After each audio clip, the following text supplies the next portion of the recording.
Bonjour et bienvenue à toi dans cette nouvelle vidéo en droit des étrangers. Aujourd'hui, je te propose une vidéo sur la mesure d'éloignement des étrangers. Et surtout, abonne-toi, je te donne également rendez-vous sur mon site internet, Le droit en 5 minutes, pour précommander tes fiches de révision et pourquoi pas un stage d'été. Pour ce faire, nous verrons dans un premier temps l'obligation de quitter le territoire français, puis l'assignation à résidence, les étrangers protégés et enfin les voies de recours. Tu es prêt ? Alors, c'est parti!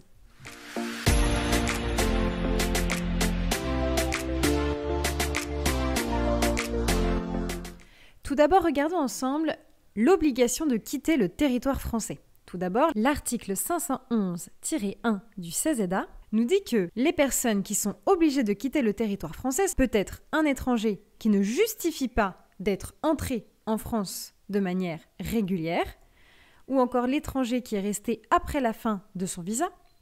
L'article 515-1 du CESEDA nous parle également du délai de départ volontaire. Le délai de départ volontaire, c'est lorsque l'on va obliger une personne à quitter le territoire.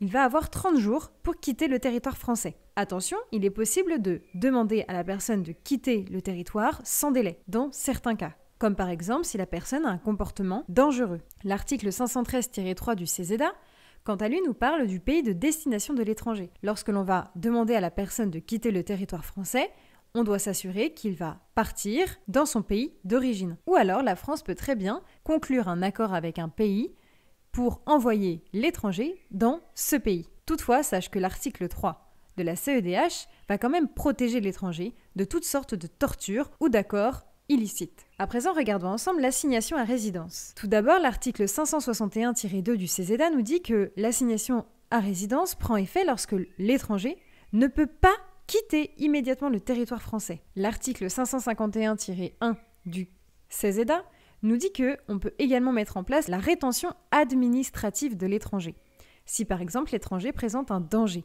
Toutefois, note bien qu'un mineur ne pourra pas faire l'objet d'une telle mesure. Enfin, il y a également des peines pénales qui vont pouvoir s'appliquer à l'étranger s'il a eu un comportement illicite. À présent, regardons ensemble les étrangers protégés.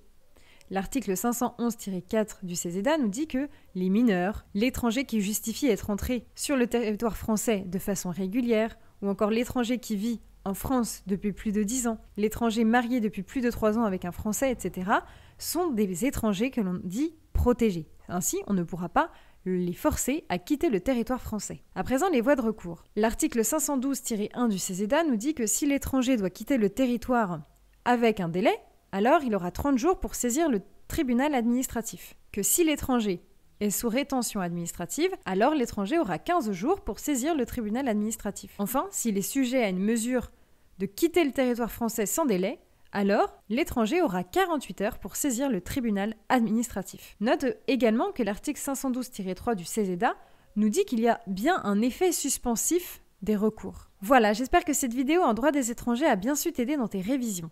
En tout cas, n'hésite pas à t'abonner, à liker la vidéo, à me laisser un commentaire et je te donne rendez-vous sur mon site internet, Le droit en 5 minutes, pour y découvrir toutes mes prestations. À bientôt!